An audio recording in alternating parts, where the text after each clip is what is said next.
1,24,000 ಎಕರೆ ಸೇಂದಿವನಕ್ಕೆ ಸೇರಿದಂಥ ಜಮೀನನ್ನು ಕಂದಾಯ ಇಲಾಖೆ ವರ್ಗಾವಣೆ ಮಾಡಿದೆ.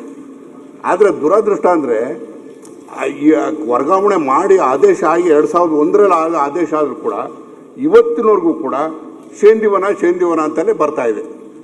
ಸೇಂದಿವನದ ಜೊತೆಗೆ ಸರ್ಕಾರಿ ಆದೇಶ ಆಗಿದೆ, ಭೂ ಮಂಜೂರಾತಿಯನ್ನು ಮಾಡಬೇಕು ಅಂತೇಳಿ.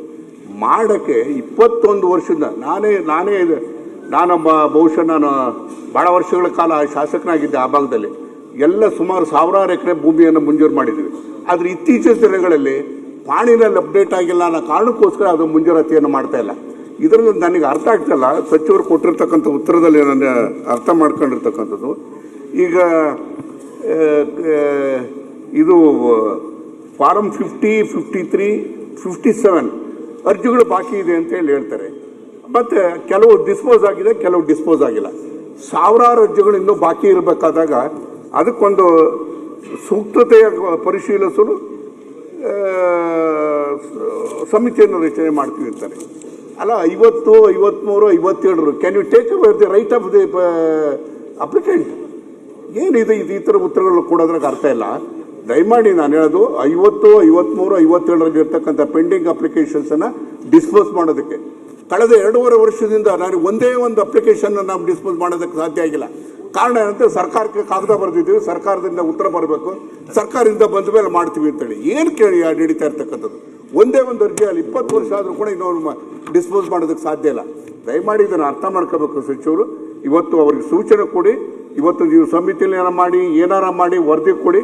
ಆದರೆ ಆದಷ್ಟು ಬೇಗ ಅರ್ಜಿಗಳನ್ನ ಇತ್ಯರ್ಥ ಮಾಡೋದಕ್ಕೆ ಅವಕಾಶ ಮಾಡಿಕೊಡಿ. ಓಕೆ, ಸಭಾಧ್ಯಕ್ಷ ಒಂದು ನಿಮಿಷ. ಉತ್ತರ ಕೊಡುವಾಗ ಸಚಿವರು ನಮಗೆ ಈ ಸೇಂದಿವನ ಅಂತ ಫಸ್ಟ್ ಟೈಮ್ ನಾನು ಕೇಳ್ತಾ ಇರೋದು. ಈ ಸೇಂದಿವನದ ಕನ್ಸೆಪ್ಟ್ ಏನು ಉದ್ದೇಶ, ಅವರು ತಾಲೂಕಲ್ಲಿದೆ ಅಂತ ಸ್ವಲ್ಪ ಅದಕ್ಕೂ ವಿವರಣೆ ಕೊಡಿ. ಅಧ್ಯಕ್ಷರೇ, ಒಂದು ನಿಮಿಷ. ಇದು ಈ ಸೇಂದಿವನ ಯಾವ ಖಾತೆಯಲ್ಲಿತ್ತು ಇದುವರೆಗೂ? ಅಬ್ಕಾರಿ ಖಾತೆಯಲ್ಲಿತ್ತು ಅದು? ಆ ಜಾಗ ಅಬ್ಕಾರಿ ಖಾತೆಗೆ ಸೇರಿತ್ತೋ ರೆವಿನ್ಯೂ ಜಾಗಕ್ಕೆ ಸೇರಿತ್ತೋ ಅಂತೇಳಿ ಹೇಳಿ ಅದನ್ನು ಸ್ಪಷ್ಟಪಡಿಸುವಂಥದ್ದು ಅವಶ್ಯಕತೆ ಇದೆ. ಸೇಂದಿವನ ಅಂತೇಳಿ ಹೇಳಿ ಸೇರಿಸಿದ್ರೆ ಯಾಕೆ? ಸೇಂದಿ ಅಲ್ಲಿ ತೆಗಿತಿಲ್ಲ, ಪ್ರಶ್ನೋತ್ತರ ಅಲ್ಲ, ಇದಕ್ಕೆ ಸಂಶೋಧನೆ ಮಾಡುವ ಒಂದು ದಿವಸ. ಮಾನ್ಯ ಅಧ್ಯಕ್ಷರೇ, ಪ್ರಶ್ನೋತ್ತರ ಕೊಡಿ. ಈಗ ಮೊದಲು ಅವ್ರಿಗೆ ಉತ್ತರ ಕೊಟ್ಬಿಡ್ತೇನೆ, ಆಮೇಲೆ ನೆಕ್ಸ್ಟ್ ಟೈಮ್ ನೋಡುವ. ಇಲ್ಲ, ಹೇಳ್ತೇನೆ, ಸಂಕ್ಷಿಪ್ತವಾಗಿ ಹೇಳ್ಬಿಡ್ತೇನೆ.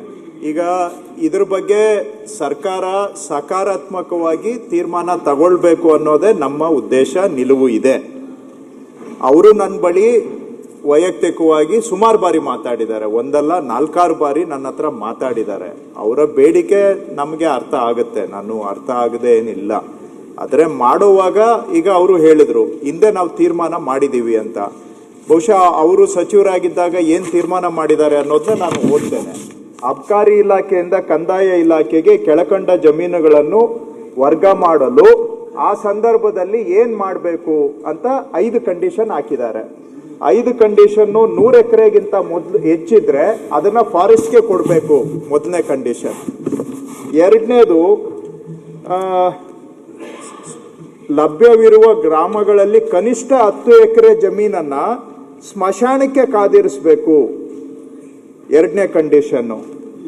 3ನೇದು, ಪ್ರತಿಯೊಂದು ಗ್ರಾಮದಲ್ಲೂ ಸೇಂದಿವನ ಜಮೀನನ್ನು ಗಮನದಲ್ಲಿಟ್ಕೊಂಡು ಆಶ್ರಯ ಯೋಜನೆ, ಮೊರಾರ್ಜಿ ದೇಸಾಯಿ ನವೋದಯ ವಸತಿ ಶಾಲೆ, ಪರಿಶಿಷ್ಟ ಜಾತಿ ಪಂಗಡ ಹಿಂದುಳಿದ ವರ್ಗಗಳ ಹಾಸ್ಟೆಲ್ಗಳ ಸ್ಮಶಾನ ಉದ್ದೇಶಕ್ಕಾಗಿ ಸಾರ್ವಜನಿಕ ಶಿಕ್ಷಣ ಕಟ್ಟಡ, ಆರೋಗ್ಯ ಕೇಂದ್ರ, ಬಸ್ ನಿಲ್ದಾಣ ಉದ್ದೇಶಗಳಿಗಾಗಿ ಕನಿಷ್ಠ 10ರಿಂದ 50 ಎಕರೆಯನ್ನ ಮೀಸಲಿಡುವುದು, ಇದು 3ನೇ ಕಂಡೀಷನ್. 4ನೇದು, ಪ್ರತಿ ಗ್ರಾಮ ಪಂಚಾಯಿತಿ ಕೇಂದ್ರಕ್ಕೆ ಸಂಬಂಧಿಸಿದಂತೆ ಕೋಮು ಗಲಭೆಗಳ ಪ್ರಕರಣಗಳಲ್ಲಿ ಸಂತ್ರಸ್ತರಾದ ಜನರಿಗೆ ಹಾಗೂ ಪರಿಶಿಷ್ಟ ಜಾತಿ ಪಂಗಡಗಳ ಕುಟುಂಬಗಳ ಮೇಲೆ ದೌರ್ಜನ್ಯ ನಡೆದು ಸಂತ್ರಸ್ತರಾದ ಕುಟುಂಬಗಳಿಗೆ ಕನಿಷ್ಠ 100 ಎಕರೆ ಜಮೀನನ್ನು ಉದ್ದೇಶಕ್ಕಾಗಿ ಮೀಸಲಿರಿಸುವುದು, ಇದು 4ನೇ ಕಂಡೀಷನ್. 5ನೇ ಕಂಡೀಷನ್ನು, ಇದೆಲ್ಲ ಆದ್ಮೇಲೆ ಭೂರಹಿತ ಹಾಗೂ ಅತಿ ಸಣ್ಣ ಹಿಡುವಳಿದಾರರು 90ಕ್ಕೆ ಹಿಂದಿನಿಂದಲೂ ಬಗರುಕುಂ ಸಾಗುವಳಿ ಮಾಡಿರುವ ಜಮೀನನ್ನು ಸ್ವಂತ ಇಳುವರಿ ಜಮೀನನ್ನಾಗಿ ಸೇರಿದಂತೆ 5 ಎಕರೆ ಮಿತಿಗೆ ಒಳಪಟ್ಟು ಸಕ್ರಮಗೊಳಿಸುವುದು, ಇದು 5th ಕಂಡೀಷನ್. ಈ ಕಂಡೀಷನ್ಸ್ ಪ್ರಕಾರ ಹೋದ್ರೆ ಯಾಕೆ ಈಗ ಮತ್ತೊಂದು ಕಮಿಟಿ ಮಾಡಿದಿರಿ ಅಂತ ಕೇಳ್ತಾರೆ. ನಾನು ಇದನ್ನೇ ಯಥಾವತ್ತಾಗಿ ನಾನು ಸರ್ಕ್ಯುಲೇಟ್ ಮಾಡ್ಬೋದು. ಇದು 2003ರಲ್ಲಿ ಆಗಿರೋ ಆದೇಶ, ಯಾಕೆ ಗೊಂದಲ ಅಂತ ಅವ್ರು ಕೇಳ್ತಾ ಇದ್ದಾರೆ. ಇದನ್ನ ಯಥಾವತ್ತಾಗಿ ನಾನು ಕಳಿಸ್ಕೊಟ್ರೆ ಆಗೋ ಕೆಲಸನೂ ಆಗೋದಿಲ್ಲ. ಅದು ನನ್ನ ಭಾವನೆ. ಹಾಗಾಗಿ ಒಂದ್ ನಿಮಿಷ ದಯಮಾಡಿ 2001ರಲ್ಲಿ ಆದೇಶ ಆಗಿರ್ತಕ್ಕಂಥದ್ದು ಅದನ್ನ ಹೇಳಿ. ನೀವು 2003 ಇದು 5 ಆದೇಶಗಳಾಗಿದೆ. 2001ರಲ್ಲಿ ನಾನು ಕ್ಯಾಬಿನೆಟ್ ಕೂತಾಗ ತೀರ್ಮಾನ ಮಾಡಿರ್ತಕ್ಕಂಥದ್ದು ಏನು ಅದನ್ನ ಓದಿ ಮೊದಲು. ಮಾನ್ಯ ಅಧ್ಯಕ್ಷರೇ, 2001ರ ಸಂಪುಟ ತೀರ್ಮಾನದ ಅನ್ವಯ ಇಶ್ಯೂ ಆಗಿರುವ ಸರ್ಕಾರಿ ಆದೇಶ 3ರಲ್ಲಿ ಇಶ್ಯೂ ಆಗಿದೆ. ಕ್ಯಾಬಿನೆಟ್ ಅಲ್ಲಿ ತೀರ್ಮಾನ ಆಗಿದ್ದು 1ರಲ್ಲಿ, ಆರ್ಡರ್ ಇಶ್ಯೂ ಆಗಿದ್ದು 3ರಲ್ಲಿ. ಆಯ್ತು, ಬೇರೆ ಆಯ್ತಾಯ್ತು, ಕೊಡಿ. ನಾನು ಚೆಕ್ ಕೇಳಿದೆ. 2001 ಅಂತಾನೆ ನಾನು ಹೇಳಿದ್ದು. ರೆಕಾರ್ಡ್ಸ್ ಅಲ್ಲಿ 2003 ನಮಗೆ ಸಿಕ್ಕಿದೆ. ಈ ರೀತಿಯಾಗಿ ಕೊಡಿ, ನನಗೂ ಕಾಪಿ ಕೊಡಿ, ನಾನು ನೋಡ್ತೇನೆ, ಅದನ್ನ ಚೆಕ್ ಮಾಡಿಸ್ತೇನೆ ಅಧ್ಯಕ್ಷರೇ. ಎನಿವೆ 2003 ಈ ತರ ಸರ್ಕ್ಯುಲರ್ ಕೊಟ್ಟಿದ್ದೇವೆ. ಈ ತರ ಹೋದ್ರೆ ಏನು ಸಹಾಯ ಮಾಡ್ಲಿಕ್ಕೆ ಆಗೋದಿಲ್ಲ ಅಂತೇಳಿ ರೀಜನಲ್ ಕಮಿಷನರ್ ಅಧ್ಯಕ್ಷತೆಯಲ್ಲಿ ಏನಾದ್ರೂ ಮಾಡಿ ಸಹಾಯ ಮಾಡಬೇಕು ಅನ್ನೋ ಉದ್ದೇಶದಿಂದ ಒಂದು ಕಮಿಟಿಯನ್ನ ಮಾಡಿದ್ದೇವೆ. ಇದನ್ನ 2001 ಎಲ್ಲ ತಗೊಂಡು ಸ್ವಲ್ಪ ಸರಳೀಕರಣ ಮಾಡಿ ಸಹಾಯ ಆಗೋ ರೀತಿಯಲ್ಲಿ ತೀರ್ಮಾನ ಮಾಡಬೇಕು ಅನ್ನೋದು ನಮ್ಮ ಉದ್ದೇಶ. ಈಗ ಯಾರ್ದು ಪೆಂಡಿಂಗ್ ಅರ್ಜಿ ಇದೆ ಅದನ್ನ ಪರಿಗಣಿಸಬೇಕು ಅನ್ನೋದೇ ನಮ್ಮ ಉದ್ದೇಶ ಸ್ಪಷ್ಟವಾಗಿದೆ. ಆದ್ರೆ ಮಾಡೋವಾಗ ನಾವು ಇದನ್ನೆಲ್ಲವನ್ನು ಗಮನದಲ್ಲಿ ಇಟ್ಕೊಂಡು ಮಾಡಬೇಕಾಗತ್ತೆ. ಆ ಪ್ರಯತ್ನವನ್ನ ನಾವು ಮಾಡ್ತಾ ಇದ್ದೀವಿ ಸಭಾಧ್ಯಕ್ಷರೇ. ಎರಡನೇದು, ಶೇಂದಿವನ ಅಂದ್ರೆ ಹಿಂದೆ ಅವರೇ ಹೇಳಿದಾಗೆ ಈ ಶರ ಇಳಿಸ್ಲಿಕ್ಕೆ ಅಂದ್ರೆ ಇದಿದ್ದಾಗ, ಯಾವುದು ಎಂಡ ಇದ್ದಾಗ ಅವುಗಳನ್ನ ಇಳಿಸ್ಲಿಕ್ಕೆ ಆ ಕುಲ ಕಸುಬು ಇತ್ತು. ಕೆಲವರು ಅದೇ ಕಸುಬನ್ನ ನಂಬ್ಕೊಂಡಿದ್ರು. ಅದಕ್ಕೋಸ್ಕರ ಸ್ವಲ್ಪ ಪ್ರದೇಶವನ್ನ ಕಾದಿರಿಸಿ ಅಲ್ಲಿ ಈಚಲು ಶೇಂದಿವನ ಅಥವಾ ಈಚಲು ವನ ಅಂತ 2 ಪದ ಬಳಕೆ ಮಾಡ್ತಾರೆ. ಅಲ್ಲಿ ಅವರು ಬೆಳಿಗ್ಗೆ, ಅದೇ ಗೊತ್ತಲ್ಲ, ರಾತ್ರಿ ಕಟ್ಟಿ ಬೆಳಿಗ್ಗೆ ಶೇಂದಿ ಇಳಿಸುವಂತಹದ್ದು, ಅದನ್ನ ಮಾರಿ ಜೀವನ ಮಾಡ್ಕೊಡ್ಲಿಕ್ಕೆ ಅಂತ ಕಾದಿರಿಸಿದ್ರು. ಆದ್ರೆ ಆ ವೃತ್ತಿ ನಾವು ಬ್ಯಾನು ಮಾಡಿದ್ದೇವೆ. ಆ ವೃತ್ತಿನೂ ಹೊರಟೋಯ್ತು. ಹೋದ್ಮೇಲೆ ಇವೆಲ್ಲ ಸಾಗುವಳಿ ಮಾಡ್ಕೊಂಡ್ಬಿಟ್ಟಿದ್ದಾರೆ ಕೆಲವು ಕಡೆ ಎಲ್ಲ. ಇದನ್ನ ಬೇರೆ ಪಬ್ಲಿಕ್ ಪರ್ಪಸಸ್ಗೂ ನಾವು ಕೊಟ್ಬಿಟ್ಟಿದ್ದೇವೆ. ಸೊ ಇದು ಶೇಂದಿವನದ ಮೂಲ ಹಿನ್ನೆಲೆ. ಅದು ಹಿಂದೆ ಕಂದಾಯ ಜಮೀನ್ ಆಗಿದ್ರೂ ಕೂಡ ಇದನ್ನ ಅಬ್ಕಾರಿ ಇಲಾಖೆ ಸುಪರ್ದಿಗೆ ವಹಿಸಲಾಗಿತ್ತು. ಅದನ್ನ ವಾಪಸ್ಸು ಸರ್ಕಾರಕ್ಕೆ ತೆಗೆದುಕೊಳ್ಳುವಂತ, ಅಂದ್ರೆ ಕಂದಾಯ ಇಲಾಖೆಗೆ ತೆಗೆದುಕೊಳ್ಳುವಂತ ತೀರ್ಮಾನನೂ ಕೂಡ ಹಿಂದೆ ಆಗಿದೆ. ಸೊ ಇಷ್ಟು ತಮ್ಮ ಕೇಳಿದ ಪ್ರಶ್ನೆಗಳಿಗೆ. ಆದ್ರೆ ನಾನು 2001 ತೆಗೆಸಿ ನೋಡ್ತೇನೆ. ನನ್ನ ಹತ್ರ ಇರೋದು 2003 ಗವರ್ಮೆಂಟ್ ಆರ್ಡರ್ ಸಿಕ್ಕಿದೆ. ಒಂದನ್ನು ತಗೊಳ್ತೇನೆ. ಸಹಾಯ ಮಾಡಬೇಕು ಅನ್ನೋದೇ ನಮ್ಮ ಉದ್ದೇಶ. ಪ್ರಯತ್ನ ಮಾಡ್ತಾ ಇದ್ದೀವಿ ಅಧ್ಯಕ್ಷರು. ಸಭಾಧ್ಯಕ್ಷರೇ, 2001ರಲ್ಲಿ ಸಚಿವ ಸಂಪುಟದಲ್ಲಿ ನಾನೇ ಇದ್ದು ತೀರ್ಮಾನ ಮಾಡಿರ್ತಕ್ಕಂಥದ್ದು. ತದನಂತರ 2003ವರೆಗೂ 5-6 ಆದೇಶಗಳಾಗ್ತದೆ. 2001ರ ಆದೇಶದ ಪ್ರಕಾರ, ಸಚಿವ ಸಂಪುಟದ ಆದೇಶ ಪ್ರಕಾರ ಕಂದಾಯ ಇಲಾಖೆಗೆ ಎಲ್ಲ 1,24,000 ಎಕರೆ ಭೂಮಿ ವರ್ಗಾವಣೆ ಆಗ್ತದೆ. ಇದು ಪಾಣಿನ ಅಪ್ಡೇಟ್ ಆಗಿಲ್ಲ.